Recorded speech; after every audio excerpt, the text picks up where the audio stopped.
Pessoal, boa tarde. Meu nome é Luciano, eu sou o coordenador geral do CEP de Rio das Ostras e sou do CEP Central do Rio de Janeiro também.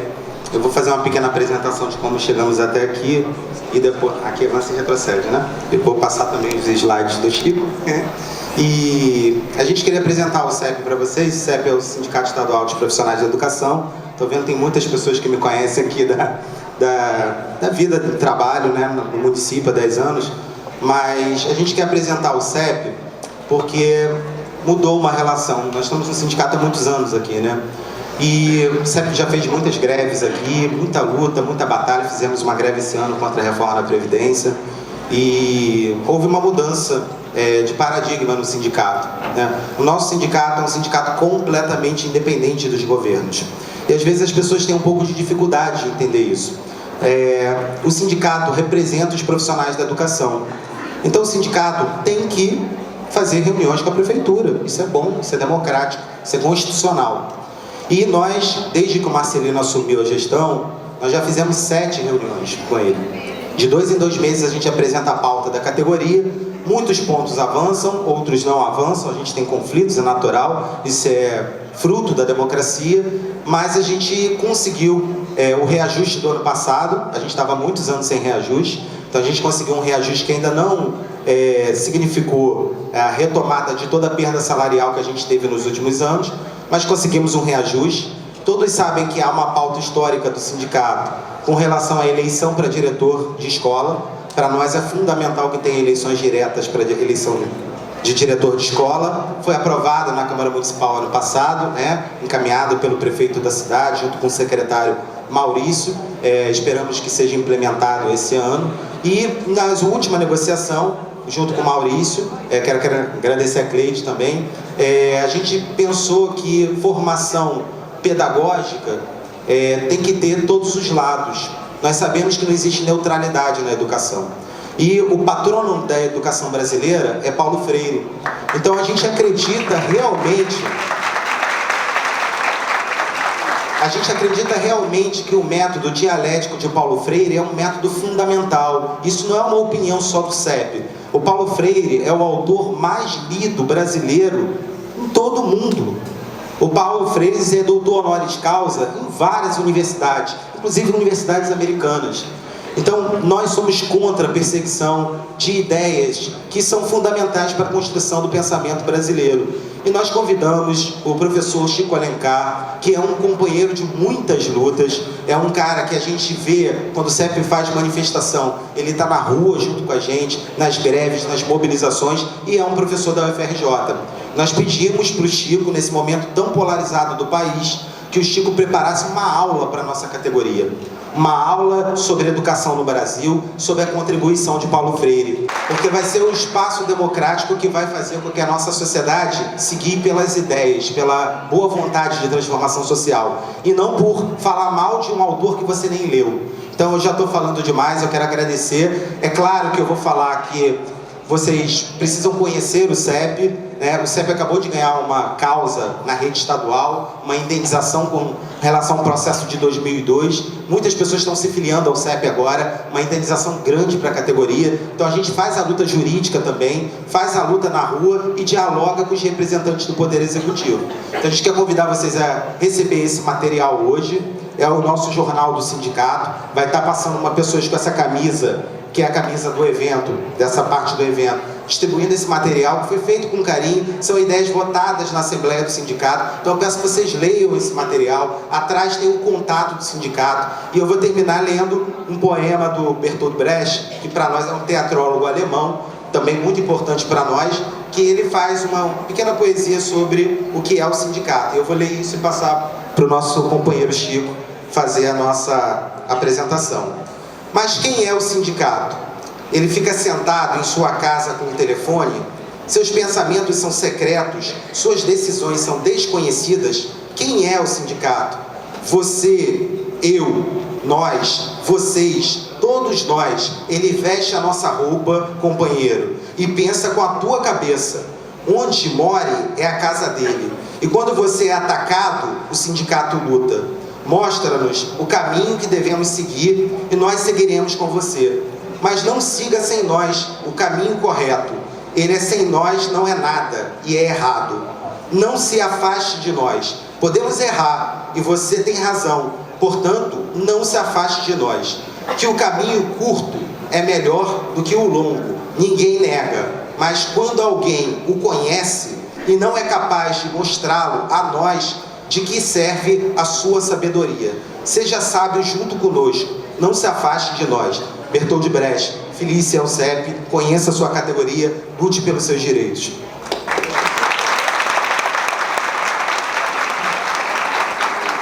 Obrigado, Luciano. Eu começo com um agradecimento e uma reclamação.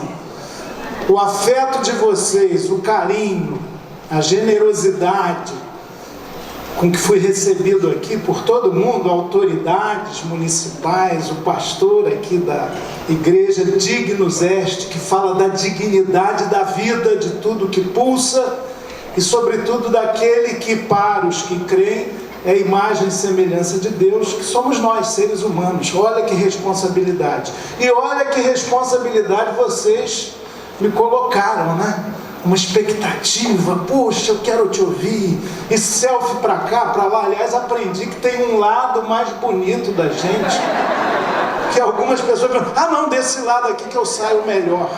Eu confesso que não sabia disso. E eu espero muito. Há pouco eu estava mandando uma mensagem para uma querida amiga, falando, poxa, tem uma expectativa de lotar um salão lá com 500 pessoas. Aliás, o fundo do carro está vazio, pode dar um passinho atrás aqui. E ela falou, não, você tem experiência, não se preocupe, vai ser tudo ótimo. E se iluminar demais, o pessoal vai ter que botar óculos escuros em plena tarde. E vocês me trouxeram com esse carinho uma tremenda responsabilidade, ainda mais com esse tema, o legado de Paulo Freire, que eu escolhi inserir no processo de educação do Brasil. Quero louvar também esse encontro de um sindicato que só é se for independente de todos os governos. Ele existe para criticar, fazer avançar, não se burocratizar, nem virar uma oligarquia. Porque também tem isso, né? Às vezes os sindicatos, as associações, e eu tenho uma grande vivência nisso, começam a repetir práticas que criticam os governos, e isso não pode acontecer. Por outro lado, um governo que não é sectário, que não corta porque o fulano pensa A, B ou C, mas pelo conteúdo que ele pode trazer, ele está cumprindo a sua função básica. Não é um favor, não é sequer uma virtude, é um compromisso democrático. Então agradeço muito, espero que todos nós, sem exceção, até quem eu não estou conseguindo ver lá atrás, saiamos melhores aqui do que entramos. Nós vamos até 6h20, é isso? Portanto, quase 2 horas. Espero que ninguém tenha sono. Quando eu vi que já teve uma atividade anterior, eu falei, bom, escapei daquela hora da digestão que depois do almoço traz um sono tremendo, né? Desde sala de aula, quando eu tinha aula 12h30, 1h no turno da tarde, para dar aula inclusive, você tinha que fazer um esforço danado para a garotada ficar atenta. Agora não. A gente já está com a digestão feita, mas já tem gente pensando, ai meu Deus, tem que pegar o filho aqui, tem que fazer isso, aquilo. Então vamos ver se a gente aproveita esse tempinho e que ele seja curto, que ele passe com rapidez e que a gente saia melhor do que entrou. Milor Fernandes, que não era educador, mas era um frasista, um homem de pensamento, livre pensar é só pensar, ele dizia o seguinte, uma aula em que o professor, a professora não aprende nada é uma aula inútil. Eu já estou enriquecido com a acolhida, o carinho, o afeto de vocês, que, como vocês já ouviram aqui nessa jornada, nos move. Sem afeto a vida não vale. E sem convicção também não. O professor, a professora tem que ser o guardião da dúvida e o defensor dos significados, inclusive da pergunta central que Caetano Veloso colocou como um verso numa música linda que eu gostei especialmente porque sou filho de piauiense, chamada Cajuína. Existirmos, a que será que se destina? Ao fim e ao cabo, essa é a pergunta central da nossa vida. O que a gente está fazendo aqui na nossa brevíssima passagem pela Terra? É uma gota no tempo que não dá um segundo. Então, a tarefa de educar é muito grandiosa.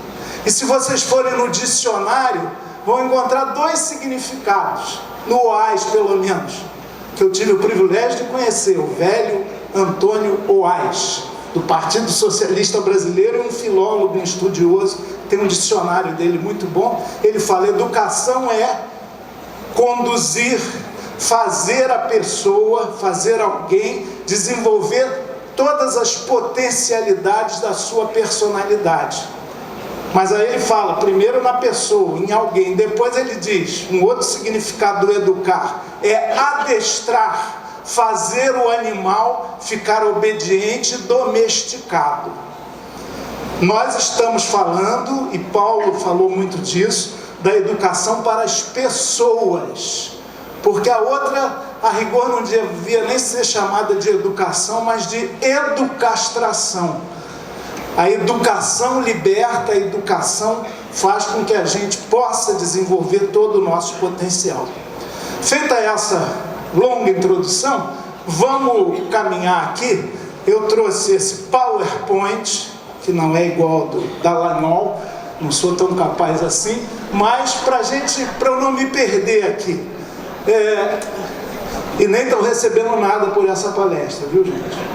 Recebendo, aliás, isso que eu já recebi de vocês, o afeto, o carinho, a amizade. Eu considero que a minha função como professor da Universidade Federal do Rio de Janeiro, da Universidade da Cidadania, que é o órgão ao qual estou vinculado, me compromete em vir aqui, faz parte do meu trabalho.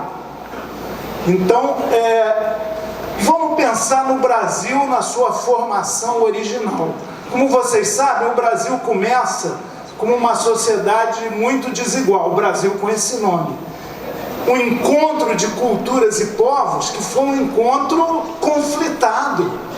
Eu me lembro quando eu era pequenininho, você vê como essas coisas marcam. Tinha um livro de estudos sociais na época, em que tinha um índio todo feliz, recebendo as caravelas portuguesas e dizendo no litoral, semelhante a esse aqui, tão lindo de Rio das Ostras, bem-vindos, cheguem e tal. Não foi assim na vida real. A sociedade brasileira se forma com base em muito conflito, seja o povo que aqui vivia na sua diversidade enorme. Há uma estimativa, e só se pode falar em estimativa, de que só na região litorânea, na Mata Atlântica, 3 milhões de nativos, naquele lugar do planeta que nem tinha o nome de Brasil ainda. Chegam os conquistadores portugueses, obedecendo a uma série de interesses, naquele expansionismo marítimo espetacular também. Ó mar salgado, quanto de teu sal são lágrimas de Portugal. Fernando Pessoa e antes dele Camões cantaram essa epopeia. Mas os portugueses chegam aqui também com uma missão que eles julgavam cristianizadora e civilizatória, que gerou muitas opressões e muitos problemas. Depois vem também, e não muito depois, aquele que já tinha a experiência agrícola, que foi escravizado nas suas terras de África, com as suas também diferentes culturas. Nós costumamos generalizar, né? Índio, e aí você dissolve a diversidade desses povos nativos. Africanos, você nega a diversidade das culturas e povos africanos. E então tem esses 3 elementos fundantes que nos tornam um país de desterrados, num certo sentido. Mesmo os portugueses que aqui vinham, uma boa parte com poder, com mando, que se tornou dono de gado e gente, e que viraram eles os homens bons, como eram chamados. quem era homem bom? Homem, branco e poderoso. E cristão de acordo com os padrões da época. Então você vê quanta exclusão já existe nessa conceituação de homens bons. As câmaras municipais, não sei se tem algum vereador aqui, eu já fui vereador no Rio de Janeiro, eram as câmaras dos homens bons. Menina não entrava. E quem não fosse também branco não se elegia. Então um país que nasce com muita discriminação. E é óbvio, todo o processo educativo, ele está vinculado à estrutura social onde é praticado, onde é desenvolvido. Por isso que havia era aulas, existiam aulas de ler, escrever e contar para... Está lá, já nos documentos da época, século XVI, filhos dos colonos brancos dos povoados, os mamelucos, descendentes também de índios, os órfãos e os filhos dos principais da terra. Então, documentos da colonização do Brasil definiam para quem a educação devia ser desenvolvida. E houve uma missão civilizatória muito importante dos jesuítas, como havia naquele mundo da época. Voltem lá no século XVI, século XVII. O cisma religioso, a reforma protestante, foi criada a Companhia de Jesus, inclusive com aspectos militaristas. Eu falo como professor que fui por 9 anos do Colégio Santo Inácio, no Rio de Janeiro. E a gente discutia muito isso lá. Falo como admirador do Papa Francisco, que não é franciscano, é jesuíta. Então os próprios jesuítas têm uma visão crítica da sua história. E eles tinham uma pedagogia de conversão, de cristandade, de formação. Claro que não era fácil você sair da Europa naquela época e vir tentar aqui fazer a sua missão educativa, evangelizadora, de cristandade, numa terra inóspita e difícil. Isso a gente tem que reconhecer. E tinha um princípio que é terrível hoje em dia: com sangue a letra entra. Em outras palavras, apanhando se aprende. Vocês lembram do tempo, talvez, pelo que eu vejo aqui na fisionomia, aliás, 80% de mulheres, que é um bom sinal numa sociedade patriarcal como a nossa. Um bom aviso para nós, machinhos da espécie, viu, Luciano? Mas tinha o tempo do ajoelhar no milho, eu não peguei, sou coroa, mas nem tanto. Tinha a palmatória, que é um pouco uma reminiscência dessa educação autoritária, do com sangue a letra entra, né? Mas veja, no século XVIII, teve o período do Marquês de Pombal, que estava dentro daquele contexto dos déspotas esclarecidos, para trazer um pouco de racionalidade ao absolutismo, se é que isso era possível, a quem tente até hoje.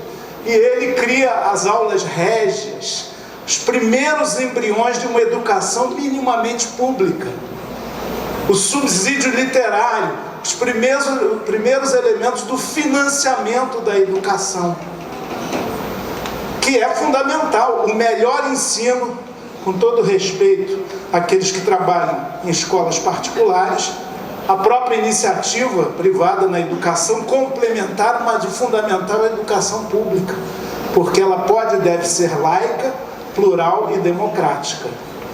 Então, veja, no século XVIII criou-se até um primeiro imposto destinado à educação no Brasil. Claro que isso não foi muito para frente, mas desde aquela época havia também o controle sobre os educadores. Vejam, isso aqui é um princípio da contra-reforma religiosa, para que as heresias, ou aquilo que os donos do saber consideravam heresia, pudesse prosperar. Se alguns forem amigos de novidades ou de espírito demasiado livre, devem ser afastados sem hesitação do serviço docente. Portanto, o que a gente vê aqui, para usar um jogo de palavras que eu disse uns 10 minutinhos atrás, havia mais educastradores do que educadores. Por quê? Era uma educação para servir a uma sociedade colonial, patriarcal, de forte concentração da propriedade, portanto fundada no latifúndio, dominada por donos de gado e gente, e com uma tremenda dependência externa, porque éramos colônia. Nenhuma educação, repito, se dá fora do seu contexto sociopolítico e econômico. Por isso que a gente reivindica, desde Napoleão Bonaparte, é um princípio que vem de lá, a escola laica, plural, democrática, para construir uma sociedade também nesses mesmos termos. E a gente prossegue, olha, quando o Estado absolutista português se transfere para o Brasil, Dom João, aqui existiam, aqui que eu falo a corte, o Rio de Janeiro, 45 mil pessoas. Para aquela época era uma concentração demográfica razoável até. E aí sim, quando chega o Estado absolutista português, que se transfere para cá no contexto das guerras napoleônicas, surgem as primeiras instituições públicas de ensino até de algum grau superior. Academias militares, o laboratório químico, teve também o Horto Real, o Real Jardim Botânico, ciência econômica, ciências médicas, belas artes. Veio a missão artística francesa também, que teve um papel super importante. Vocês já ouviram falar em Debré, Rugendas e outros tantos, que não só desenham e mostram a natureza espantosa do Brasil. Aliás, é uma dádiva viver num pedacinho do planeta que tem a maior biodiversidade do mundo, né? Não é que somos melhores em tudo, mas aqui tem um espaço privilegiado. Muito bem, começa a se perceber isso, tanto que se fala de 1808 no Brasil como uma nossa descoberta, uma segunda descoberta do Brasil. Claro que esse conceito de descobrimento também é absolutamente questionável. Há historiadores que falam que a rigor a gente devia falar de 1500 como o cobrimento do Brasil, dos povos que aqui viviam, por outros que chegam com poder, inclusive bélico, muito maior. Então não foi propriamente um descobrimento. Oswald de Andrade, um escritor modernista, tem, entre outras obras geniais, uma frase que é muito expressiva. Ele fala o seguinte: quando os portugueses descobriram o Brasil, os índios já tinham descoberto a felicidade. E tem um poema dele ótimo, chamado Erro de Português. Quando o português chegou aqui, debaixo de uma bruta chuva, vestiu o índio. Que pena, fosse uma manhã de sol, o índio teria despido o português.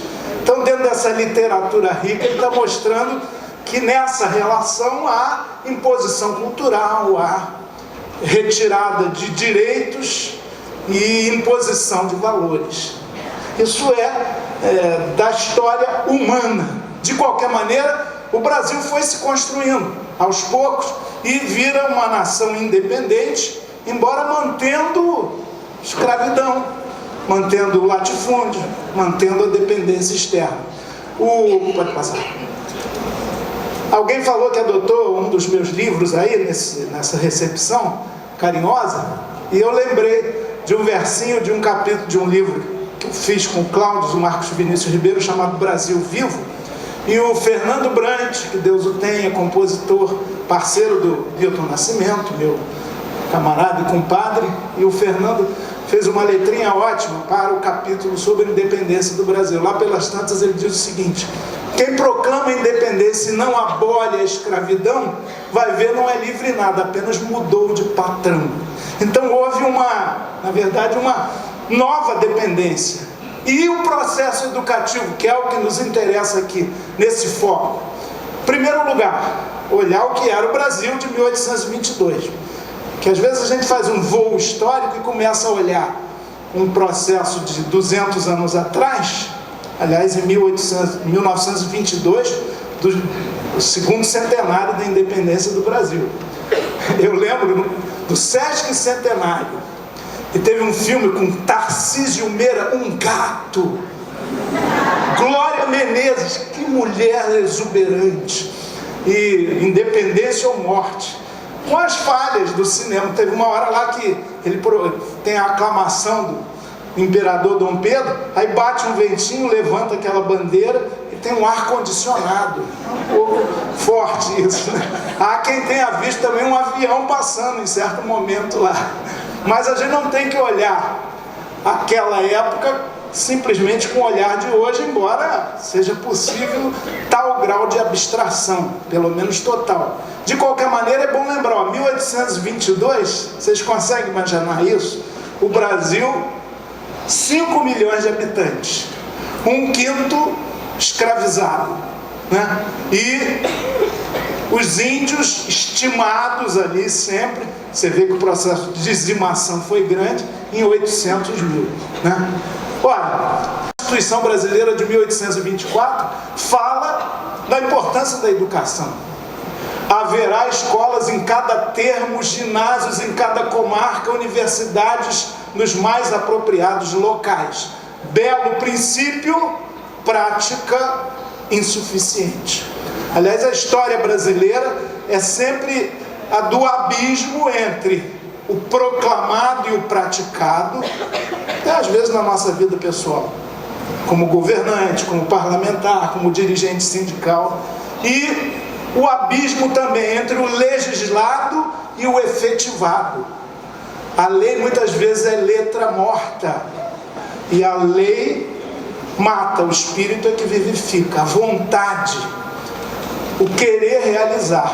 Belo princípio que vigorou durante todo o Império, inscrito na Constituição Imperial, que era a mesma Constituição que dizia que continuavam mantidos os contratos entre os senhores e os seus escravos. Então, essa educação, se fosse implementada, ela seria ainda excludente, porque a sociedade confirmava a relação de escravidão, que contamina tudo. Tem muito problema do Brasil de hoje, 2019, penúltimo dia de julho, que é herança da nossa escravidão de 1, 2, 3, 4 séculos como oficial e que continua de diferentes formas até hoje. Então, há problemas históricos, crônicos, que a gente tem que contribuir para superar, mas não se afobe não, que nada é para já. Mas a gente tem que tentar, senão a gente vai cohonestar a permanência de mazelas sociais gravíssimas. Também liceus, que é a escola que a gente chama hoje de colégio de ensino médio, foram aparecendo nessa época, inclusive um que nos é muito caro, o Imperial Colégio de Dom Pedro II.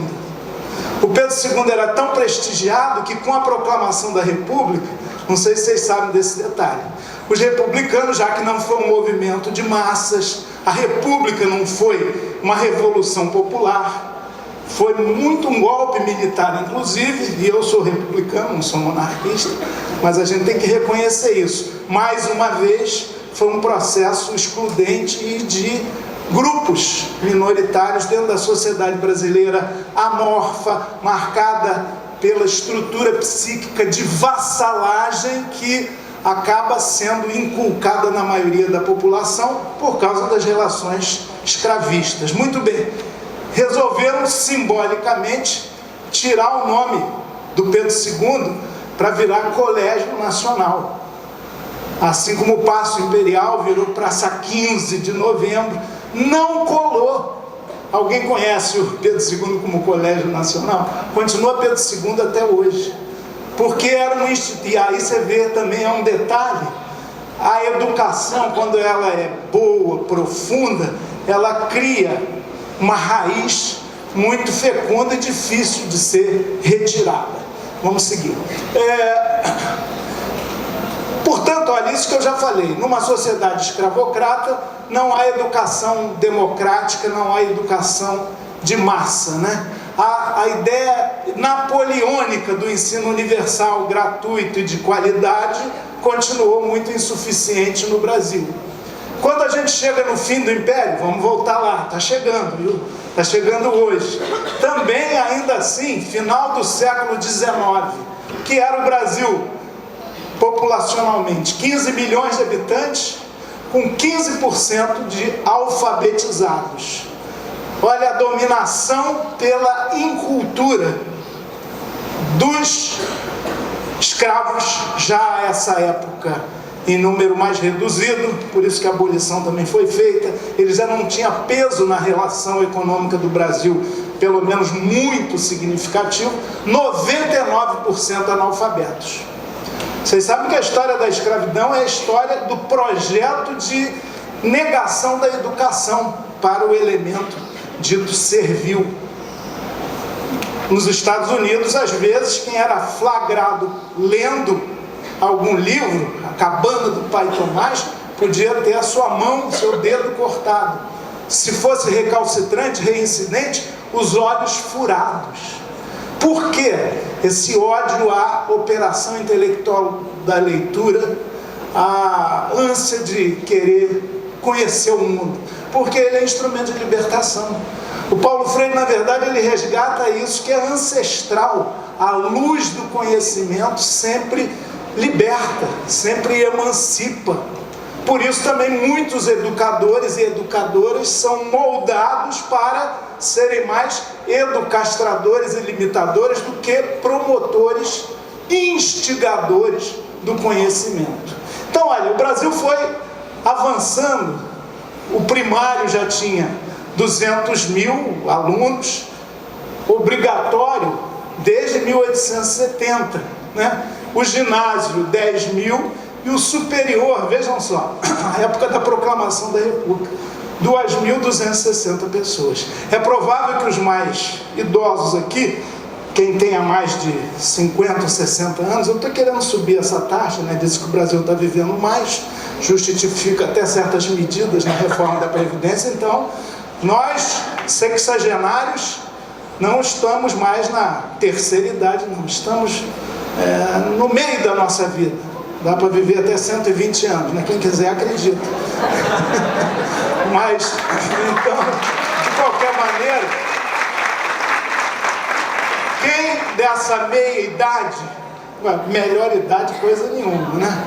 Fala que é melhor idade quando cai uma caneta você tem que abaixar para pegar. Então, quando vem um ônibus você não consegue enxergar direito. Não é melhor, pelo menos em muitos aspectos. De qualquer maneira, quem aqui, sexagenário, septuagenário, quem sabe até com mais de 50 anos, teve os pais já com o ensino superior, ou os avós. Isso é uma conquista recente de um direito que começou a se espalhar na sociedade brasileira com muitas limitações. Eu vou falar disso já já. Prosseguindo aqui, vamos lá. Esse projeto de deseducação, ou de educação limitada e só para a elite, para reproduzir as relações sociais injustas de uma sociedade patriarcal, masculinista, escravocrata, pouco democrática, pouco porosa às demandas sociais, ele não foi um fracasso educacional. Isso quem falava muito era o Darcy Ribeiro. Foi um sucesso. Quer dizer, a crise da educação brasileira não é uma crise, é um projeto. Foi se moldando para reproduzir aquelas relações sociais. Sucesso, portanto, em perpetuar a tutela da elite ilustrada sobre a plebe ignária. E há um escritor que fala sobre isso de maneira muito forte, né?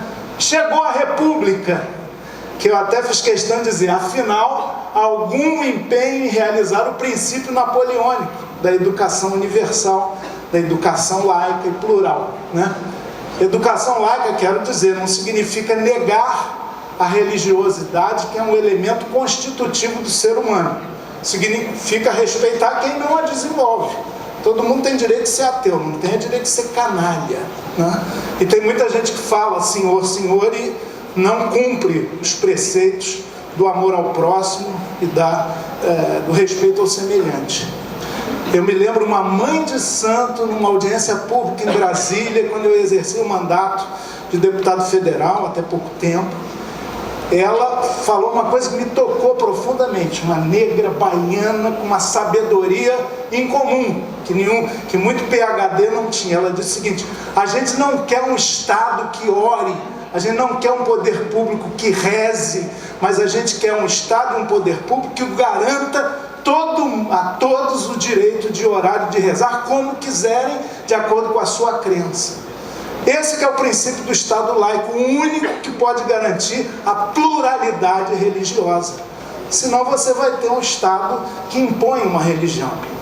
Tem muitos por aí, alguns explícitos, outros disfarçados. Muito bem, o Brasil foi avançando, mas veja só, foi criada com a República a pasta da Instrução Pública, Correios e Telégrafos. Olha a companhia. E o ensino era o que eu chamo de ensino bacharelesco, preparar representantes políticos e burocráticos da oligarquia. No Império já se falava, as faculdades de Direito, e as primeiras foram em Recife, Olinda, São Paulo, eram as antessalas do poder político. Os grandes fazendeiros, os grandes oligarcas, os donos da política local, vocês não sabem o que é isso aqui em Rio das Ostras, eles tinham as suas famílias e muitos filhos e designavam: um vai ser padre, outro vai estudar, outro vai ser o sucessor do coronel, fazendeiro, aprende a lidar com o gado, com a terra, e o outro vai ser estudante de direito, para depois exercer a função de prefeito, de presidente de província, que era o nome antigo dos governadores. Então, era um ensino bacharelesco nesse sentido.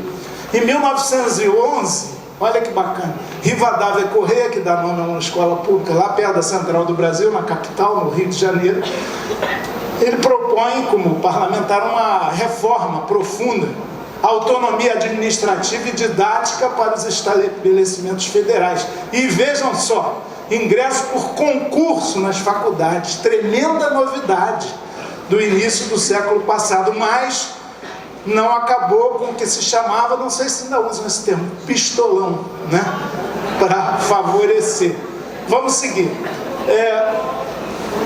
Olha só, Afrânio Peixoto, um grande escritor, um grande pensador brasileiro, na segunda década do século que passou, ele faz uma afirmação muito expressiva: o liceu, o ginásio, o colégio custam caro, o pobre não pode frequentá-lo.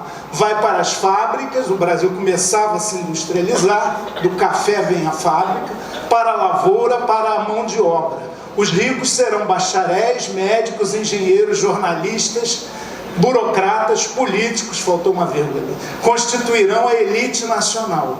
Educação de ambição mercantil, bacharéis quanto antes, dinheiro quanto mais. Tem muito disso ainda na educação brasileira hoje. E olha que ele falou, escreveu isso há quase um século.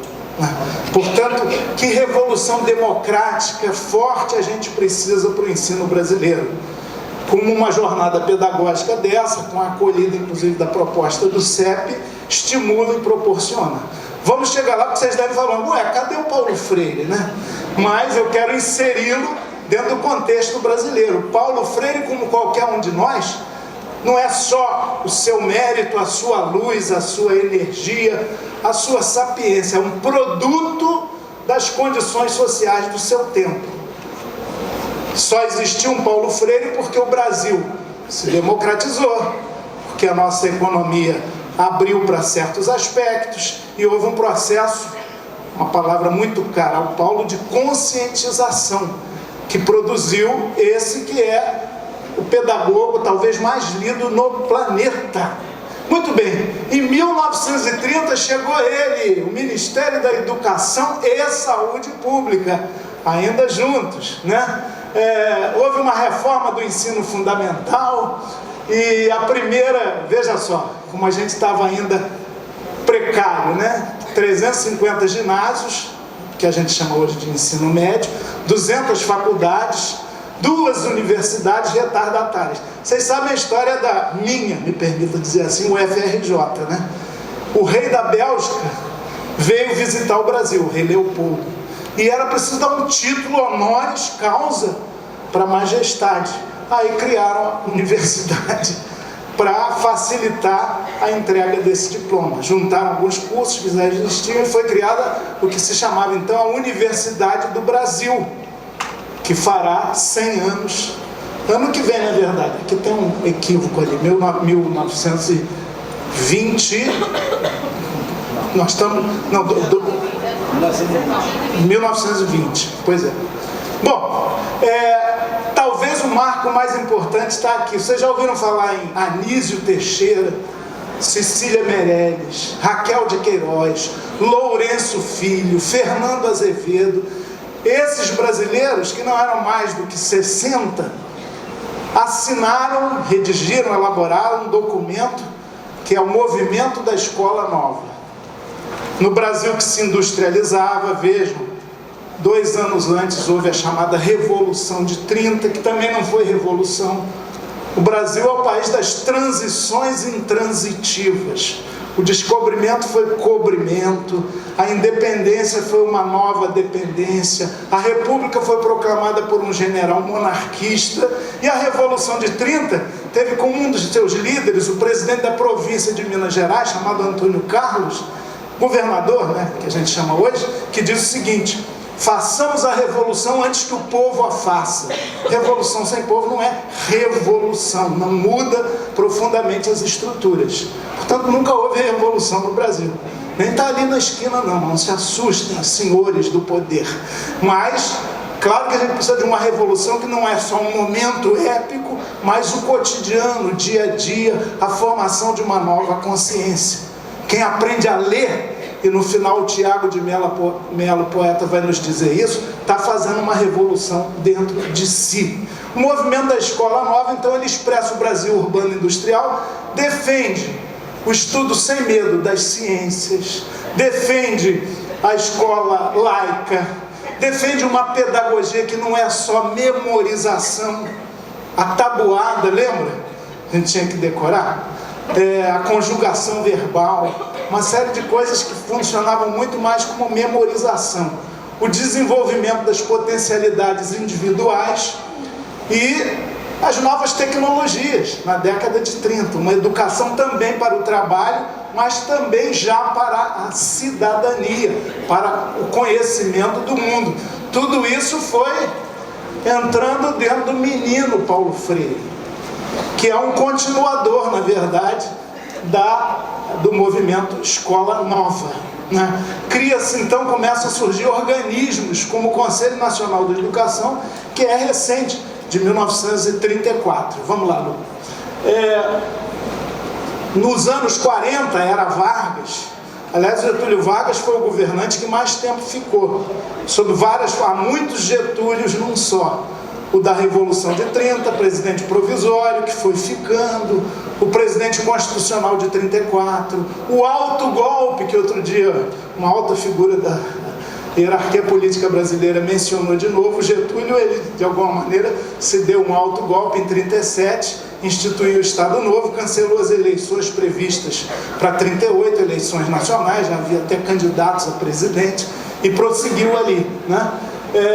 No Estado Novo. E aí, de fato, entre muitas contradições, houve um avanço nessa questão da formação para o trabalho.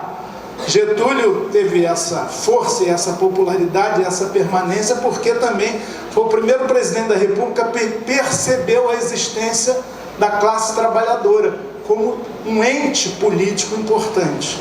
Trabalhadores do Brasil, todo 1º de maio, no estádio de São Januário, os vascaínos falam isso com orgulho danado.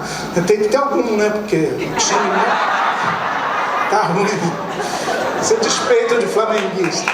Mas o estádio de São Januário foi construído, inclusive, contra a discriminação racial. Os operários e os comerciantes do bairro Imperial de São Cristóvão contribuíram para a construção do estádio. E o Getúlio, todo 1º de maio, ia lá anunciar, inclusive, medidas de interesse da classe trabalhadora, que ele acabava trazendo como uma bondade do generoso governante, mas que foram, na verdade, resultado de luta, greve, batalha, dureza, conquista da própria classe trabalhadora.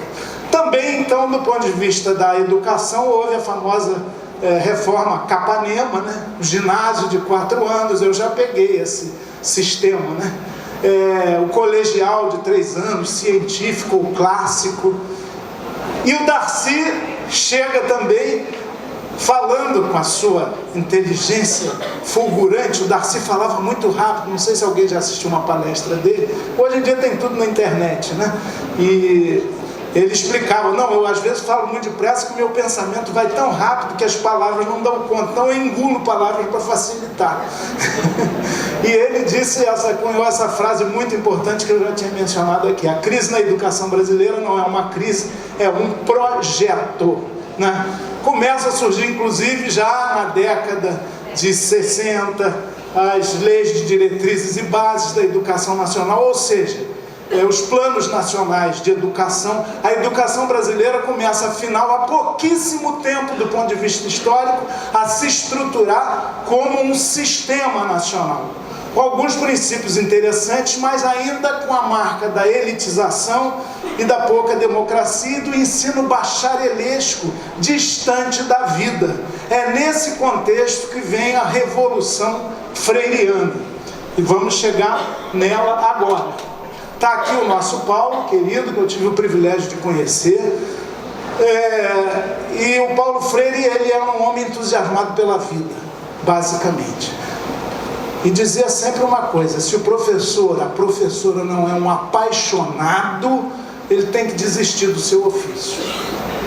A gente é não só o guardião da dúvida, mas o semeador da utopia do vir a ser, de tentar construir o que aparentemente é impossível de se construir. Como ele dizia, tornar o impossível possível. Até na alfabetização de uma criança, é um processo lindo, miraculoso, como uma flor que brota, que desabrocha. E aí eu peguei algumas ideias centrais da pedagogia do Paulo Freire, que surge especialmente nos anos 60, as primeiras sementinhas no final dos anos 50 do século passado, e começam a florescer com mais pujança nos anos 50, nos anos 60. Então, olha, primeiro, educação como leitura do mundo, ou seja, a percepção da realidade, que não é a realidade livresca, aquela velha história, Ivo viu a uva. Tem pouco Ivo no Brasil, uva pouquíssima gente consome, né? Ver se o glaucoma não atingir antes da possibilidade de leitura, está muito bom. Portanto, Maria cozinha o feijão, não é mais concreto? Pedro assenta o tijolo. Leitura do mundo. E aí, olha, melhor maneira de falar da obra do Paulo é repetir o que ele disse: a leitura do mundo precede a leitura da palavra, ou seja, não é uma operação meramente intelectual, é a percepção. Ele dizia também: a grande tragédia da nossa educação é que ela retira da criança o fundamental. Sabe o que é? A curiosidade. Criança não é ultra curiosa?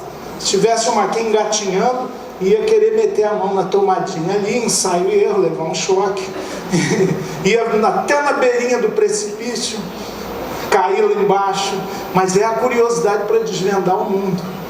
Leitura do mundo precede a leitura da palavra. Cada um aprende a dizer a sua palavra a partir do reconhecimento do seu lugar no mundo. O meu netinho de 6 anos, mais velho, o Tom, ele mora com o pai e a mãe, que é minha filha, em Nova York. O pai é cinegrafista da Globo e muito bom, o Lucas, e foi chamado para trabalhar lá, né? E lá ficaram, eu insistindo para eles virem. Então a pessoa faz gozação comigo: quem diria, hein?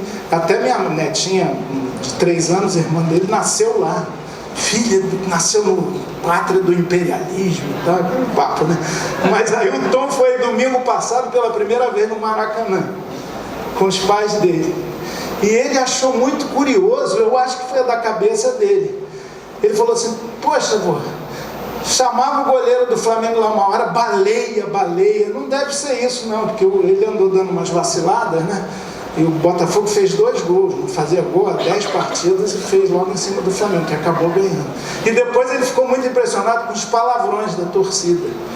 Eu falei, mas o que você gostou mais? Ah, as bandeiras, eu quero uma bandeira. E o que? Da torcida? Não, eu achava engraçado que eles gritavam assim, ê, puta Maria! Ê, puta Maria! Eu não consegui. Foi algum palavrão, né? Mas ele criou lá, a partir da vivência, a sua leitura de mundo e da expressão verbal que estava sendo feita. Então é dizer a sua palavra, aquilo que tenha significado na sua vida de compreensão. Vocês que têm criança em casa ou na família, façam essa experiência, como eles no processo de leitura do mundo começam a criar os seus próprios significados. Às vezes é difícil para a gente decifrar. O Paulo fala também educação como desvendamento da realidade, de si e dos outros, da sociedade. Educar é descentrar. Educar, como dizia Rubem Alves, outro grande da nossa educação, olha que bacana, é ensinar a olhar para dentro e para fora. Augusto Boal, teatrólogo, com quem eu tive o privilégio também de conviver muito, fomos vereadores juntos lá no Rio de Janeiro, lá atrás, ele cismava quando alguém falava, seja bem objetivo. Aí ele falou assim, impossível, senão eu vou deixar de ser humano, porque todo ser humano é objetividade e subjetividade. Eu sou o meu espírito, digamos assim, eu sou o meu interior, eu sou o que eu elaboro como pensamento, eu sou o meu sentimento. Então não dá para ser puramente objetivo. Educar é ensinar a olhar para fora e para dentro. Não sou apenas objeto da história, mas seu sujeito igualmente. No mundo da história, da cultura, da política, constato não para me adaptar, mas para mudar.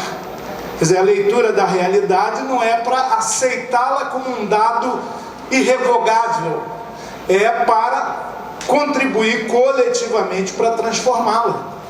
Não é justo que no dia de hoje, 30 de julho de 2019, pelo menos 1/5 da humanidade, inclusive crianças, vá dormir passando fome, embora no Brasil não tenha ninguém nessa condição, segundo eu ouvi outro dia. Tem gente mal informada. Então vamos seguir. Educação. Veja, que coisa bonita isso aqui. Sempre me tocou muito quando eu comecei a ler Paulo Freire e assistir suas palestras. Educação como troca de saberes. Não há saber mais ou saber menos, há saberes diferentes. Uma cozinheira analfabeta, herdeira daquela tradição de afundar na ninguémdade as pessoas, que é muito forte no Brasil, ela tem uma sabedoria para fazer os seus produtos que nos alimentam maravilhosa, impressionante. Paulo dizia também, criança nenhuma é uma folha em branco onde o educador vai inscrever de forma indelével as primeiras letras, que se dá um poder na relação que é falso. A criança chega cheia de informações, cheia de registros, que a tarefa do bom educador, da boa alfabetizadora, da educadora infantil é perceber, valorizar e potencializar. Não há saber mais ou saber menos, há saberes diferentes. Uma pessoa que mais me impressionou na vida foi seu Oscar Ferreira, camponês analfabeto de Mirandiba, do sertão de Pernambuco. Sabe onde eu o conheci? 1970, quando ele foi como representante dos camponeses na Assembleia Geral da Conferência Nacional dos Bispos do Brasil, CNBB, da Igreja Católica. E eu fui como representante do meio jovem, né? Jovenzinho ainda, e conheci o seu Oscar e vi a sabedoria dele. Não sabia, mal garatujava a assinatura, e ele me levou na terra dele. Claro que eu quis ir com aquela energia jovem. Lá fui eu para Mirandiba, peguei depois de Recife, peguei a autoviação Princesa do Agreste, que tinha escrito com aquelas letras precárias assim na frente, tem aquele motor dentro do ônibus, lembra? um tampão assim, favor não perguntar a hora que chega. Você já entra bem intimidada e preparada.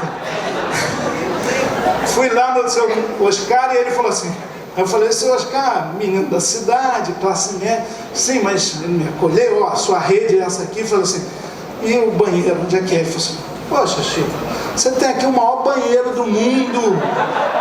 Chega aqui, ó, você pode, ele tá vendo aquela moita de Aveloz? Fica à vontade lá. E o chuveiro, falou, tem um açude logo adiante. E era um homem inteligentíssimo, sem o letramento, saber diferente do nosso, conhecia todas as ervas raizeiras, todos os ciclos da vida dos animais lá do sertão. O professor, olha, professor é uma figura fundamental, a professora é decisiva, olha a nossa responsabilidade. Guardião da dúvida, preservador da utopia do vir a ser e mediador e problematizador. Paulo insistia muito nisso, o professor é um mediador, inclusive das ideias diferentes, dos eventuais conflitos intelectuais, das diferenças. Ele dizia na peça do Bertolt Brecht, cujo poema o Luciano leu aqui no início, que a única finalidade da ciência é aliviar a canseira da existência humana. E o Galileu, por falar isso, por ser alguém que tinha a dúvida e a curiosidade e a inteligência, ele quase foi parar na fogueira da Inquisição. Recuou um passinho atrás para dar dois à frente, mas dizem, tem um pouco de mito em toda a história, quem estava lá para ouvir, né? E por si move, apesar de tudo, a Terra continua girando em torno do Sol. Então, a gente avançar, mesmo que tenha a sabedoria tática de não confrontar a ponto de perder tudo que já foi conquistado, é bastante importante. Vamos concluindo, para a gente abrir aqui o debate, pode seguir, Luciano. A educação integral, a educação não pode ser compartimentada. Aliás, as tais disciplinas que acabam virando gavetinhas que não se comunicam, elas são um método apenas para você focar num determinado assunto, mas eu diria que as disciplinas são gavetas sem fundo, que se intercomunicam com as outras. Ou seja, a educação integral, superar a educação bancária. Paulo falava muito nisso. Educação bancária é aquela em que você deposita, como num caixa de banco, os valores que você acredita serem importantes. E o aluno só vai recebendo, não processa nada. Aquilo que eu já falei aqui, nenhuma criança é uma página em branco, onde serão escritas as primeiras luzes. Não considerar o educando como só existindo o pescoço para cima. Essa educação eu recebi, essa deseducação. Me gerou problema, não se assusta, não sou nenhum paranoico, neurótico, mas é horrível você viver como se o seu corpo fosse, em certas educações religiosas, a fonte do pecado e do mal, se você não fosse essa integralidade, ou só percebesse quando ele começa, inevitavelmente, a degenerar, a fraquejar. Então é o corpo da doença, é o corpo, dizem que a gente tem algumas etapas na vida, né? A da insurgência, da adolescência e depois a da degenerescência. Nós somos o corpo que temos, nós somos a nossa sexualidade. Se ela é reprimida, se ela é negada, se ela é abafada, ela pode explodir de maneira doentia. E a educação, ela é exatamente o meio de você se equilibrar, a educação integral, e não só daqui para cima, só intelectualizada. Por isso a educação física é tão importante, como algo, não, eu tive educação física, mas era para ficar fortinho, ganhar os torneios de futebol, ver quem dava. Teve uma época, eu sou do tempo que tinha o bambolê, lembra? Quem conseguia rodar mais vezes. Isso é pouco, né? Educação física é a descoberta da sua corporalidade como algo integrado à sua intelectualidade. Educação como processo contínuo e permanente. Paulo falava o seguinte: não adianta fazer uma campanha de alfabetização. E ele promoveu, como autoridade da República, que foi durante algum tempo até ir para o exílio, ser caçado, ele promoveu, ele teve força na educação brasileira, no movimento de educação de base, Não adianta alfabetizar a pessoa, aprende, ganha o diploma e depois sai do mundo da cultura. Esquece a imprescindível operação intelectual da leitura e da escrita. Por isso ele estimulava a se criar círculos de cultura. Ninguém educa, liberta ou conscientiza ninguém. As pessoas se educam, conscientizam e libertam em comunhão. Olha que bacana. O educador e o educando têm uma relação dialética de ensino e aprendizagem. Voltando lá no comecinho, a aula em que a professora não aprende nada é uma aula inútil. Essa troca tem que ser fecunda, não é algo de cima para baixo. Ele também falava da educação como projeto político-pedagógico. Toda unidade escolar tem que ter um projeto político no sentido grandioso da palavra, da polis, da cidade, da civilização, das relações sociais, da leitura do mundo, do compartilhamento, inclusive, de interesses e direitos. Educação como projeto político-pedagógico. Uma escola democrática ouve os pais, ouve, obviamente, os alunos, dentro das suas condições de formulação, ouve os professores. Não é um lugar do diretor, da diretora mandar e determinar tudo, muito menos de uma secretaria de cima para baixo. Tem que ser uma unidade viva. Experiência que eu tive, inclusive a gente promoveu as primeiras eleições diretas de diretor de escola municipal no Rio, participaram mais de 650 pessoas, na segunda década dos anos 80, prefeitura do Saturnino Braga. Eu ajudava lá o secretário Moacir Góes, como coordenador de apoio ao educando. A gente fez as primeiras eleições e a gente viu que tinha uma ânsia da comunidade participar, e quanto mais envolvida com a comunidade, melhor a educação produzida e mais preservado o próprio prédio escolar. Porque a comunidade, inclusive aqueles que estavam fora da lei, reconheciam como um prédio precioso. Por que a agência bancária ninguém picha? Não é só porque tem segurança, tem mesmo. Elas são mais suntuosas também, tem mármore à beça. Escola não tem nada disso. Mas, muitas vezes, porque ali é reconhecido um centro de poder. Se a gente faz a escola um centro de saber reconhecido, ela também vai ser um pouco mais preservada. Olha o Paulo, não basta saber ler que Eva viu a uva. É preciso compreender qual a posição que Eva ocupa no seu contexto social, quem trabalha para produzir a uva e quem lucra com esse trabalho. Isso era subversivo, isso instigava. Mas como assim? Como assim? É assim mesmo. A gente tem que entender as relações sociais nas quais estamos inseridas. A educação como fator de transformação social. Isso aqui é célebre, já é quase que um paradigma do Paulo Freire, que muitos repetem com razão. Todo mundo pode repetir. A educação sozinha não transforma a sociedade, mas sem ela a sociedade tampouco se transforma. Então não há mudança social sem a educação. Só a educação também não tem potência para essa mudança social. Então o encontro com o mundo real, das lutas, dos sonhos, dos movimentos, isso é absolutamente importante. Vamos encerrar? Em síntese, segundo um estudioso dedicado do Paulo Freire, que é o Moacir Gadotti, ele propõe leitura do mundo que implica o cultivo da curiosidade. Aliás, Paulo dizia, alfabetizar-se é ler o mundo, portanto essa é uma tarefa para a vida inteira. Todo mundo aqui é meio analfabeto, viu? Inclusive o burrão que vos fala aqui de cima. E desde que a gente queira ler o mundo, até o fim dos nossos dias, até a perda da nossa capacidade intelectual, a gente vai estar se alfabetizando e mais, se entusiasmando. Vocês sabem o que quer dizer entusiasmar, entusiasmo? Deus dentro de si.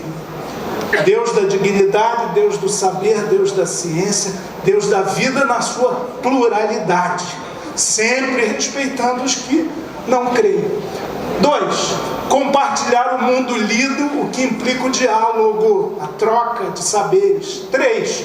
A educação como ato de produção e de reconstrução do saber. O saber, ele é produzido, avança sempre. Outro dia a gente não estava relembrando os 50 anos lá o homem pisando na lua, né? Foi uma coisa impressionante. A minha avó nunca acreditou nisso, achando que era manobra dos americanos. A educação como prática da liberdade fundamental, sem liberdade não há educação, vira doutrinação, que é uma similaridade da educastração. E o Paulo, no final da vida, ele foi descobrindo com o seu tempo que essa questão ecologia é uma palavra que nem se usava há 5 décadas atrás, há 4 décadas atrás. Meio ambiente não tinha essa relevância e não é coisa de vegano. Quem fala isso também está precisando se alimentar melhor, inclusive de livros. Mas Paulo, sempre relendo o mundo em que vivia, na etapa final de sua vida, entusiasmou-se com o que ele chamou de ecopedagogia. Eu gostaria de ser lembrado como um sujeito que amou profundamente o mundo e as pessoas, os bichos, as árvores, as águas, a vida. Ele já doente, sabendo que os seus dias estavam terminando. Veja só, um baita educador desse gostaria de ser lembrado por essas coisas totalmente simples e corriqueiras, mas que nem todo mundo percebe. Vocês já perceberam que nós somos irmãos de tudo que tem patas, asas e raízes? Nós somos um ser da natureza, como todos os outros.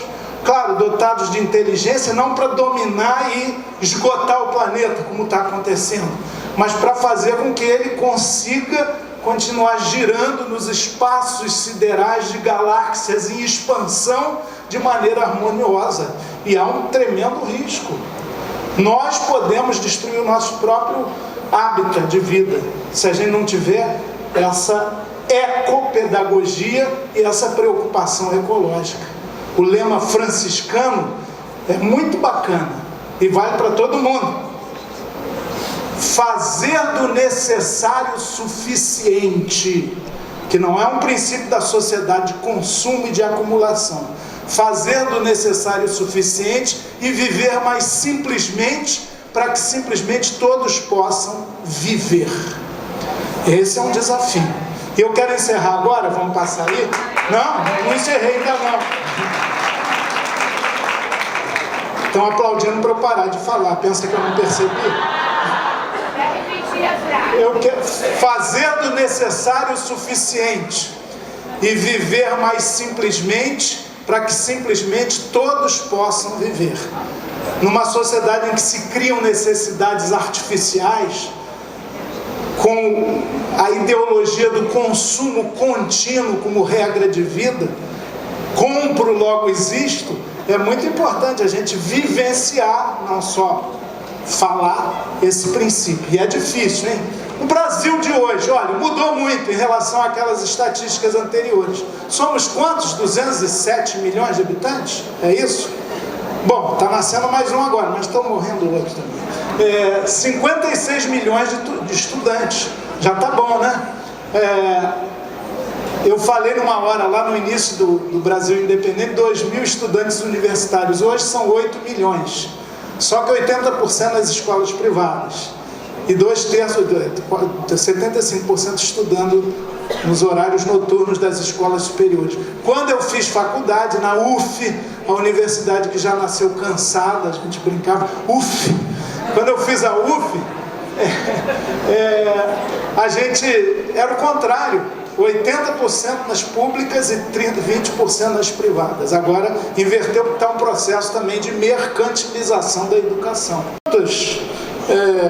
Quantos municípios promovem jornadas pedagógicas? Quantos ouvem os sindicatos de professores para que essa inteligência aberta dos diferentes pontos de vista seja desenvolvida? Muito poucos, né? Existe no Brasil tal analfabetismo funcional. A pessoa sabe ler, escrever e contar, mas não interpreta um texto, não consegue ler. Outro dia eu vi também uma alta autoridade da República falando: para de descontrair, um joguinho de guerra lá.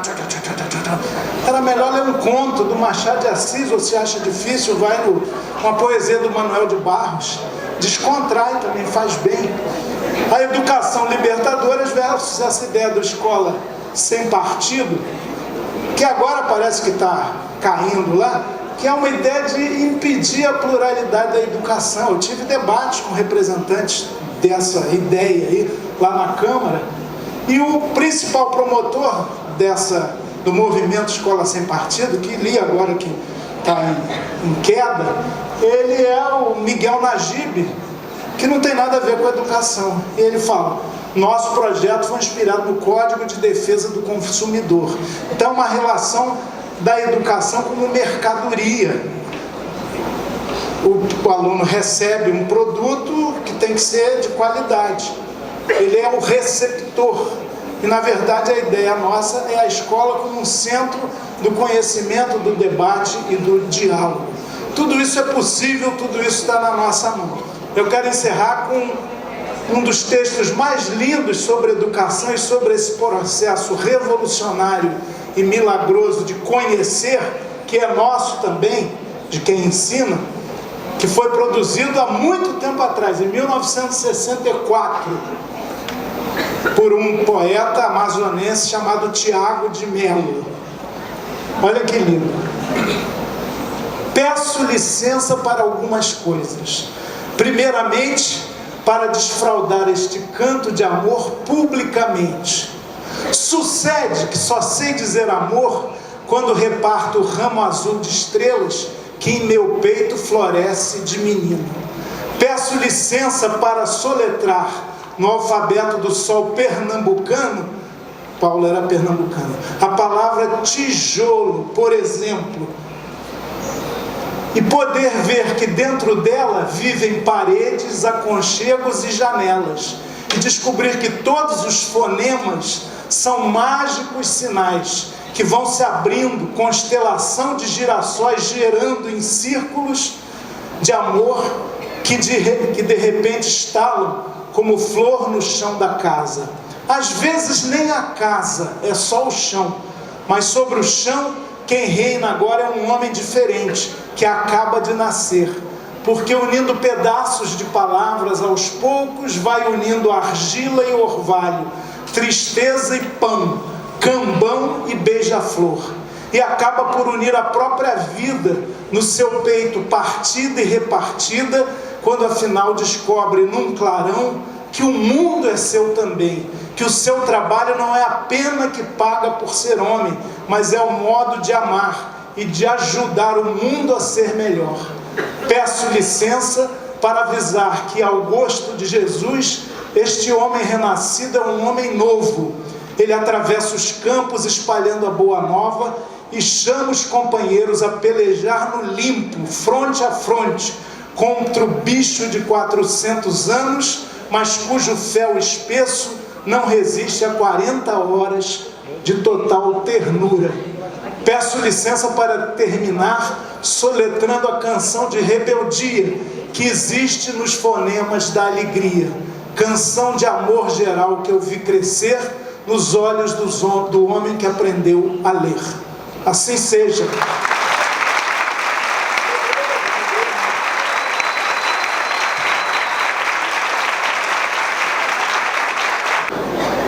São 17 horas e 55, a gente combinou de acabar às 18h30, não é isso? 18h20, 18h20. Então a ideia, pessoal, é a gente fazer perguntas, né? E não colocações, né? É claro que as pessoas são, a gente falou de democracia, diversidade de pensamento. Se alguém não quiser obedecer a orientação do CEP, eu não vou cortar a palavra, mas a ideia é que a democracia nasce de ouvir também, né? Então, para que a gente possa ouvir mais perguntas, as pessoas precisam de objetividade na pergunta. Quem quiser, o método de assembleia de sindicato é bem mais simples, né? As pessoas levantam o braço e a gente faz as perguntas. Eu não sei se tem um microfone que tem ali. Qual o seu nome? Alessandra. A Alessandra vai levar o microfone até... Ô Luciano, vamos fazer o seguinte: as pessoas perguntam, falam, se manifestam até às 18h15 e eu me imponho o dever de síntese de tentar responder ou comentar o que eu souber, o que for possível, em 5 minutos para encerrar. Fica melhor assim, aí vocês também descansam de me ouvir.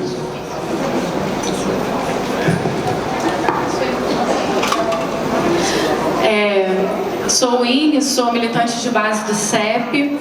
Queria falar com o Chico algumas coisas, assim. Na verdade, não é bem pergunta, é provocação.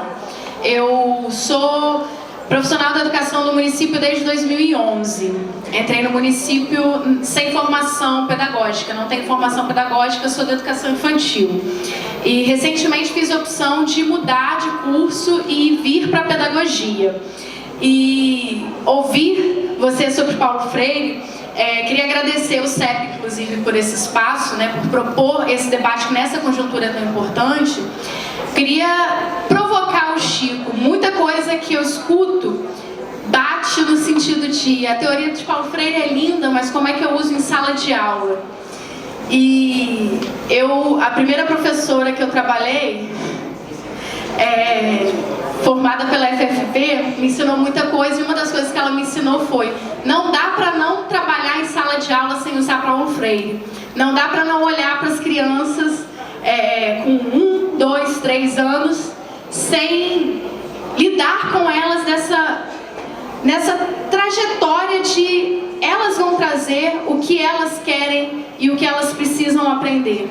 E aí é uma provocação para o Chico, né? Falar de teoria de Paulo Freire é muito bom, é muito rico, mas para a conjuntura que a gente vive, em que só esse ano teve ataque ao Fundeb, que é o que garante o salário de toda a educação do município, teve ataque, a gente ficou à beira de perder, teve ataque à verba das universidades, que é o que garante que a gente tenha uma universidade federal no nosso município. Nessa conjuntura, ainda dá para colocar Paulo Freire na sala de aula, desde a educação infantil, desde o berçário? Provocação é nesse sentido.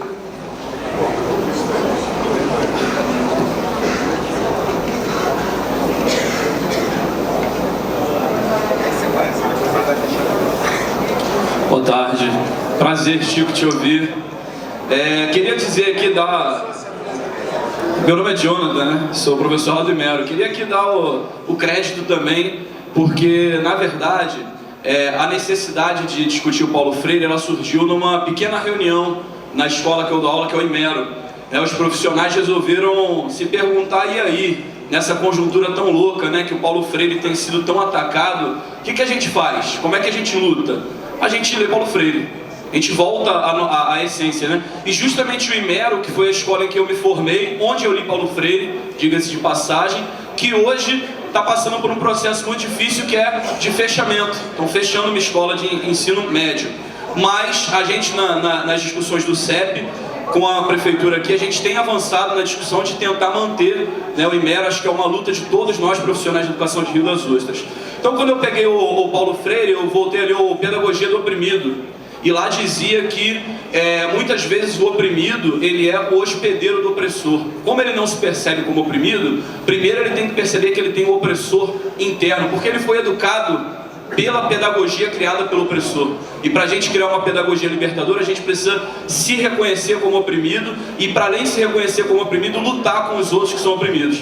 Eu quero, estou citando esse trecho do Pedagogia do Oprimido para dizer o seguinte: muitas vezes, quando a direção de escola ela é colocada como uma posição de poder, o oprimido que vira opressor, na verdade ele não vira, ele continua sendo oprimido, pouco tempo depois ele vai voltar para a sala de aula, ele se coloca numa posição de ter que ser mais real que o rei, de ter que oprimir mais, para poder criar uma situação que ele não é o opressor em si, certo? Ele também é oprimido como a gente. Então, nesse sentido, a eleição para diretor, ela é algo que pode potencializar a democratização do espaço. Também é um avanço que a gente está tendo na relação do CEP com a prefeitura, um avanço, né, de chegar até a eleição para a direção como direito. Então, eu queria que você citasse isso, da questão da eleição para a direção, que vai ser uma luta que a gente vai travar agora no segundo período. Com certeza a gente vai conseguir ter direções eleitas em Rio das Ostras já para o ano de 2020. Queria também fazer uma pergunta para o Chico. Essa discussão sobre a escola sem partido, Chico, hoje eu sou professor de história, né? Existe um conceito de que o professor tem que ser neutro. Eu chego a ficar arrepiado, porque tudo que eu aprendi na FRJ é o contrário disso. Na verdade, existem autores com pontos de vista distintos narrando o mesmo objeto. Então, para o aluno entender o processo histórico, ele tem que entender como quem descobriu o Brasil, Pedro Álvares Cabral, na narração dos colonizadores portugueses, ou os índios, né? Porque a primeira forma de vida pré-histórica foi indígena.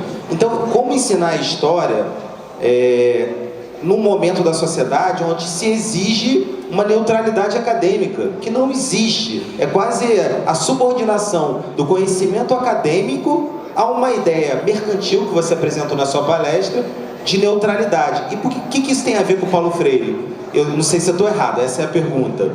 Para mim, Paulo Freire é igual a conflito. Para mim, Paulo... Que conflito que eu estou falando? É a ideia de que você está dando aula para diferentes alunos, com diferentes ideias, e que você precisa da participação de todos eles para que você tenha alteridade.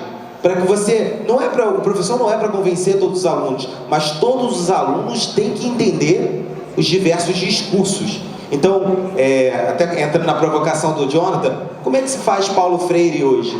Garantindo o debate democrático de ideias, e não dogmas e uma educação que o aluno é um papel em branco, e o professor é a luz e a verdade, e o professor fala e o aluno obedece. Isso, para mim, é a morte do Paulo Freire. Eu queria que você comentasse um pouco sobre isso. Gabriel.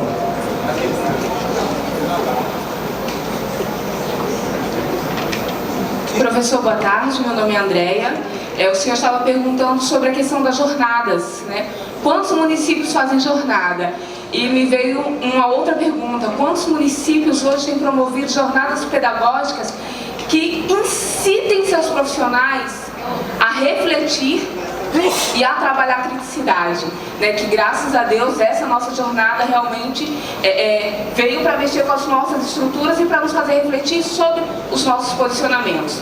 E quando o colega fala sobre a questão de oprimir e opressor, é um dos crivos que eu tento trazer dentro das minhas aulas, aonde eu, enquanto oprimida, quando estou na sala de aula, não ajo como um opressor, né? Que eu acho que é uma das reflexões que o Paulo Freire ele deixa para nós. E é um crivo muito complicado a gente traçar, porque eu silencio os meus alunos o tempo inteiro, eu faço com que meus alunos silenciem seus corpos o tempo inteiro, e aí é muito complicado. Mas a minha pergunta é relacionada a outra coisa. Quando o senhor falou aí sobre a questão da escola sem partido, que os debates estão sendo amenizados, me veio à mente a questão dos debates que estão acontecendo hoje sobre a homeschooling. Professores de inglês, por favor, não ouçam a minha pronúncia, porque ela é péssima, tá? Sobre a questão do homeschooling. É porque você não ouviu o Joel Santana. My darling. E assim, eu compreendo que as famílias aí que são de classe média alta têm sim condição de repente estar oportunizando aos seus filhos uma educação em casa, mas e nós, população, povo real do Brasil, nós brasileiros?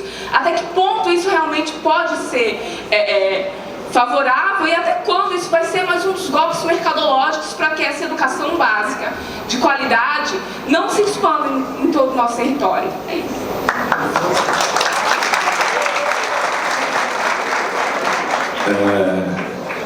Boa tarde, me chamo Roberto, professor da rede de História, também professor do Estado, CF do 57. É interessante que eu sempre acompanho a vida do Chico há muito tempo, e eu, como estava estudando para vestibular, eu estudei naquele livro seu, da História da Sociedade Brasileira, que não tinha uma imagem sequer, me parece. Muito difícil, estou falando lá de 1989, 1990, e eu tinha uma esposa, minha esposa competia, né, com ela, porque, Chico, maravilhoso, nossa. Eu, pô, peraí, cara, né? Finalmente estou podendo falar isso com ele, que eu ficava escutando. Ela nunca me paquerou, né? Ele está ameaçando aí um crime de violenta emoção que vai poder. Mas o que toca aqui, que vem aqui colocar, é que a gente vive um dilema muito grande, né? Eu, no meu trabalho, aquilo que você falou, e aí que a colega acabou de falar, realmente os palestrantes de grande nível, né? Pessoas que têm mexido realmente, como ela colocou, têm sentido isso, né? E mais uma vez você falou algo que foi interessante do Paulo Freire, o entusiasmo. É muito difícil, a gente sabe muito bem, pelo que eu li aqui, que diante, né, da situação financeira, das complicações relacionadas à violência, à disciplina, mas eu acho que ir para a sala de aula e a gente não ir com a vontade de tocar pelo menos um daqueles que estão ali, que está precisando, estão gritando uma ajuda nossa. A gente pode ser o pior no ponto de vista que a gente percebe. Aquela figura, vou ter que enfrentar ela mais um dia. Ai meu Deus, que loucura. Mas você vai. Eu acho que a questão, o ponto que acho que é importante é isso, né? Você tem que perceber que não dá só para ficar na educação bancária. A gente tem que tocar no coração desse ser humano que tem uma série de problemas em casa. Às vezes ele vai para a escola, agora para o período do recesso, não tem nem o que comer, né? E vai para a escola e vai cheio de questões. Às vezes violentada as meninas ou meninos pelo pai, pela mãe, sentido sexual, violência física. Então eu acho que a gente tem que ter essa vontade e esse entusiasmo que o Chico falou, que o Paulo Freire traz para a gente. A gente sabe muito bem que vários professores aqui são do segundo segmento, e umas questões que a gente sempre colocou, Chico, era assim: o Paulo Freire, para a alfabetização, para os pequenos, cara, acho que não tem como a gente levantar questões, pelo menos aqueles que são honestos. Pessoas que estão sérias, sabem da dificuldade. Mas para o segundo segmento a gente fica com aquelas dúvidas. Então, Chico, como é que a gente, né, você que é de história também, como é que a gente pode trabalhar essa questão aí, Paulo Freire, e a gente no segundo segmento? Mas eu acho que mesmo quando a gente não tem ainda toda essa elaboração paulo freiriana para fazer esse trabalho, mas tem que ir percebendo que aquele indivíduo que está ali em sala de aula precisa de alguém com a formação que você tem. Porque ser pai e mãe não tem uma escola específica, mas nós estudamos teologia da educação e podemos ajudar muito, mas muito mesmo, cada um desses alunos que está lá nos esperando, como amanhã vai retornar. Obrigado. Em cima, são duas perguntas, tem que ser objetivo por causa do tempo realmente. Gabriel e o professor Mistério. Boa tarde, Chico. Boa tarde a todo mundo. Meu nome é Gabriel, sou professor de Sociologia, sou diretor do CEP também. E adorei a palestra, Chico. Queria te parabenizar pela forma em que coloca, né, nosso posicionamento, a forma como você colocou a história e o resgate de Paulo Freire. Colocou tudo isso com muito afeto, né, com muita empatia, levando essa reunião de uma forma bem tranquila e de um jeito que às vezes a gente foge, né? Quando a gente vai discutir coisas mais capciosas, a gente é um pouco duro, e as pessoas hoje em dia elas estão precisando disso, né? De uma palavra que seja com afeto. Eu acho que isso foi uma tônica muito boa dessa apresentação. Eu acho que muita gente vai levar uma nova imagem de Paulo Freire para casa. Essa é uma imagem que já foi falada, né? Uma imagem que muitas vezes é deturpada aí por tantas opiniões que são maliciosas. E a gente vê isso muito bem capitaneado também por alguns exploradores da fé, alguns oportunistas que pegam esses anseios que nós temos hoje, né? Com tantas dificuldades que nós temos hoje, pegam isso e exploram, sem sombra de dúvidas, o nosso povo aí pelo lado afetivo, pelo lado dos sentimentos, muitas vezes pelo lado da fé.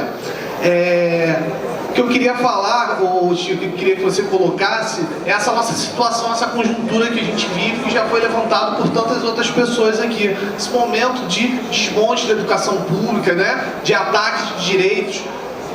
O profissional, ele é amparado por essa pedagogia, ele pode fazer muita coisa, mas existe um limite estrutural, né, dentro da escola do que nós podemos fazer. E aí, o protagonismo do profissional de educação, né, daquele que está dentro da sala de aula, ou próprio mesmo dos pais, é fundamental para fazer uma pressão para a gente aumente as nossas condições, né, dentro da sala de aula, dentro do processo educacional. Eu queria que você falasse isso, esse protagonismo.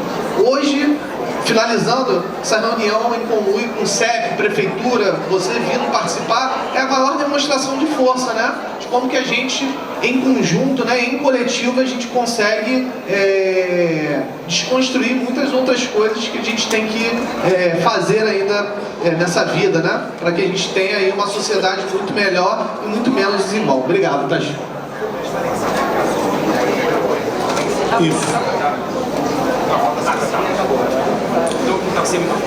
Isso. Boa noite, Chico, é bom ter você aqui. A minha pergunta vai para um outro lado. Em função do sucateamento das universidades públicas hoje, e dentro do contexto histórico aí que se dá da educação, onde a educação passou a ser obrigada para todas as crianças de 7 a 14 anos, no contexto histórico, em virtude disso, vem as cotas.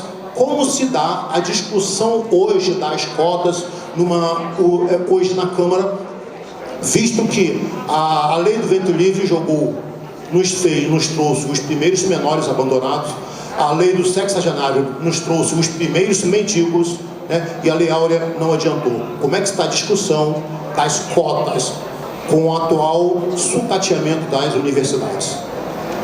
Pessoal, não vou falar mais nada. Chico, tem um painel ali, você tem 7 minutos para responder a todos. Pô, é mais do que 5, tá bom. Gente, olha, em primeiro lugar, Mário Quintana, a resposta certa não adianta nada. O fundamental é que as perguntas estejam certas.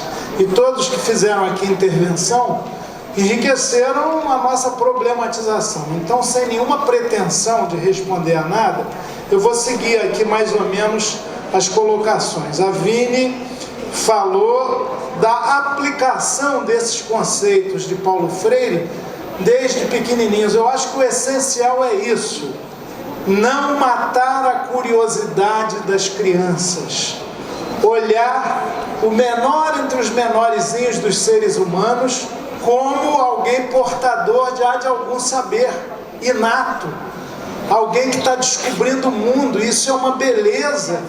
Lidar com criança, com toda a sua inquietude, por mais irrequieta que ela seja, é uma bênção, porque ela está livre de qualquer condicionamento que nos leva, quando vamos crescendo, a ficarmos sectários, intolerantes, dogmáticos, agressivos, impacientes. A criança, às vezes, fica impaciente. O Paulo Leminski dizia que das crianças a gente tem que aprender 3 coisas: estar sempre inquietos, chorar, mas também, sobretudo, se alegrar rapidamente e nunca ficar satisfeitos. Então, eu acho que se a gente consegue desenvolver isso, não condicionar nem reprimir isso nas crianças, a gente está cumprindo as ideias que não são, na verdade, do Paulo Freire. São ideias de uma pedagogia emancipatória e libertadora, da educação como prática de liberdade. Nenhuma obra pedagógica, científica, ela é completa e acabada. Todo conhecimento é limitado. Por isso que qualquer dogmatismo, qualquer ismo, né, ele é insuficiente. Porque, na verdade, tudo aquilo veio para que a gente realize aquilo, colocando novas questões, novos desafios, porque o mundo muda e as exigências também mudam. O Jonathan, ele traz uma questão fundamental. O Paulo Freire era obcecado, sabe com que ideia, entre outras? A da autocrítica. Se a gente não faz permanentemente, e certa esquerda é muito difícil de fazer, se a gente não faz permanentemente a autocrítica da nossa prática, dos nossos erros, com sinceridade, não é de boca para fora, a gente não vai avançar e não vai crescer. Não tem um ser humano, não tem um grupo, não tem um movimento social que não tenha errado. Alguns muito, e repetidamente. Eu me lembro, eu também tive o privilégio de assistir, houve uma missa leiga, chamada Missa dos Quilombos, que o Pedro Casaldáliga, que ainda está vivo lá no coração do Brasil, em São Félix do Araguaia, bispo católico, que o Dom Helder Cão e que o Milton Nascimento e o Pedro Tierra fizeram, Missa dos Quilombos. Teve uma celebração numa praça pública de Recife, E o Dom Helder fez uma fala linda, a Nossa Senhora, que ele chamava de Mariama, e ele falava: nada do escravo hoje virá senhor de escravos amanhã. A pedagogia do oprimido, ela tem esse alerta. Todo mundo carrega um opressor dentro de si. Assim como há muito negro que tem preconceito contra o negro dentro de si, porque a dominação é inculcada de tal maneira que leva, por exemplo, o pobre e o desempregado a se achar culpado pela sua própria condição. Não é para ele ficar desalentado, desanimar e se achar o fim do mundo, mas ele achar que uma sociedade que não lhe deu oportunidades não existe, que tudo é por culpa dele. É aquilo que eu falei lá atrás, estrutura psíquica de vassalo. Então a educação tem que ser a educação da dignidade do ser humano, dignus est, a dignidade da vida, de tudo que é sagrado, que é o que a gente conhece enquanto vida terrena aqui. Então essa é a educação emancipatória. Agora, a autocrítica é fundamental, ainda mais no professor. A gente tem que rever por que deu errado, por que o processo de ensino está fracassando, por que muito aluno se evade, por que muita gente se desinteressa. Senão a gente fica assim, acomodado na nossa zona de conforto, no nosso castelo. Fiz o possível, ele é que é relapso mesmo. Isso não basta. Tem problema, é claro. Tem gente que não quer nada, que uma série de condições da vida social impedem da pessoa até ter algum interesse, porque tudo existe também disciplina. Não vamos achar que vale tudo, não. Tem que ter organização e disciplina. Agora, tem que ter o nosso esforço permanente e a troca, né? No conselho de classe, a opinião do aluno é fundamental. E eu fui professor de sala de aula há muito tempo, e sabia como era importante o aluno nos avaliar também. Embora nós tenhamos um papel de liderança, nós professores, nós não vamos nos demitir disso. A gente é que tem um grau de conhecimento maior num determinado aspecto para liderar o processo de ensino-aprendizagem. O Luciano falou da neutralidade. Não existe. A partir do momento que a gente nasce com um corpo, numa classe social, numa relação, num tempo histórico, você vai fazendo escolhas, opção. Não é dar murro na cara do outro. Eu acredito mais no argumento, na força do argumento, do que no argumento da força. Agora, essa suposta neutralidade é um engodo, é uma mentira, é insosso, né? Está lá no Apocalipse. Já que você não está nem frio nem quente, vou vomitá-lo de minha boca. Então, não. Agora, eu sou professor de história também. Quando eu mostrava o processo de independência, eu fazia questão de mostrar as forças e os grupos de interesse ali. O Partido Português, que não queria a independência, os que aqui queriam, que era uma aristocracia que queria independência, mas nem tanto. O que significava a independência para os trabalhadores escravos, para as mucamas domésticas também exploradas, enfim, os diferentes interesses na sociedade. O aluno julga. Então, eu me lembro que umas vezes o aluno falou: mas professor, então o senhor está dizendo que o livro está errado? Eu falei: pode ser que esteja. Tem que ter leitura crítica. Então não há dogma. Agora há busca de conhecimento e há posicionamento, né?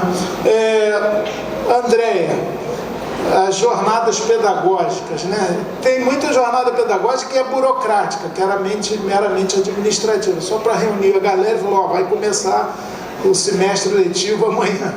Na verdade, ela tem que ser o que o nome diz, pedagógica, para a gente aprender a viver docentemente, que nem sempre é docemente, né?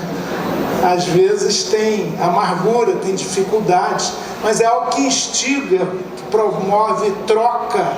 Eu torço e espero que vocês saiam daqui melhores para o que é efetivo, que é o amanhã ali na tarefa da escola, da administração da escola, da sala de aula. E aí eu aproveito já para falar, porque veja bem, não ser diretivo, dogmático, opressor como educador, como educadora, não significa abrir mão da autoridade.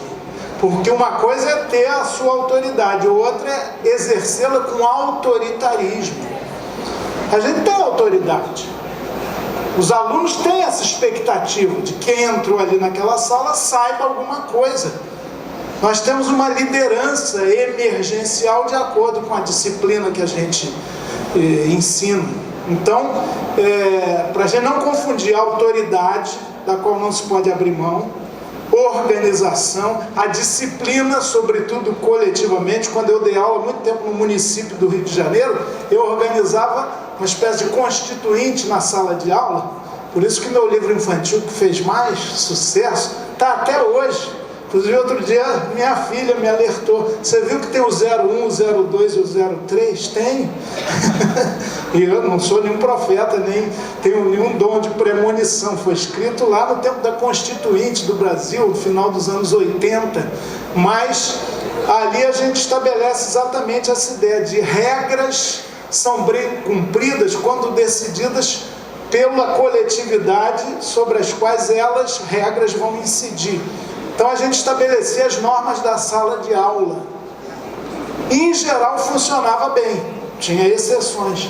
Mas quando o aluno se sente ele próprio protagonista das regras disciplinares da sua comunidade, ele fica mais fiel a elas próprias. E aí vale também para a eleição de direção. Quem foi? O Roberto falou? Eu não sei. Falou da paixão e da razão. A gente tem que fazer essa ponte sempre. O conhecimento puro e simples, a razão, ela pode até mover aqui e ali, mas não comove. Nós somos seres de razão e de emoção, de conhecimento e de paixão, de fato e de afeto. Então o desafio é a gente fazer sempre essa ponte, tocar nesses dois pontos que nos constituem. Eleição de diretor, não lembro mais se foi o Gabriel que falou, não adianta eleger um diretor, a diretora. Tem que ter uma gestão democrática, um colegiado. Que o poder é terrível. Você que é meio anarquista, o Bakunin dizia o seguinte: o mais ardoroso revolucionário, se tiver muito poder, pode ficar pior que o czar, não é? Então, o diretor eleito não tem que se achar o dono do feudo, ele tem que saber compartilhar. Por isso que eu acho que um colegiado de direção é muito importante também. Meu tempo já se esgotou. Há um processo, e aí é um alerta, de desmonte tremendo da educação no Brasil, uma questão de valorização, de prioridade e de ataque, inclusive, à educação pública. E isso só se resolve como? Com mobilização, com consciência, com defesa de tudo que a educação pública, mesmo com as precariedades ao longo do tempo, que eu tentei mostrar aqui, trouxe para o Brasil. Nós somos esse coletivo aqui bonito. Essa é uma tarde bonita no Brasil, eu acho, né? A despeito da minha participação aqui, que é gente que ficou pensando, está pensando desde de manhã na educação, com a maior generosidade possível, que se não tiver generosidade e altruísmo, também não adianta nada. Ninguém está pensando na sua carreira individual. Mas eu acho que se o Brasil conseguiu ter, inclusive, figuras como Anísio Teixeira, como Rivadavia Correia, como Lourenço Filho, como Cecília, como Paulo Freire, como tantas professoras anônimas lá no Brasil profundo, é porque houve uma cultura que emergiu com o protagonismo daqueles mais esquecidos e que hoje nos faz assim uma nação com um potencial. Eu sou muito fiel e crente nas possibilidades do Brasil e vai depender da gente. Filiar-se ao CEP, participar, independente da simpatia que se tenha com a diretoria, filiar uma organização da sua categoria é muito importante, porque só a luta organizada é que muda a vida. Então vamos garantir um futuro para o país. Vamos juntos.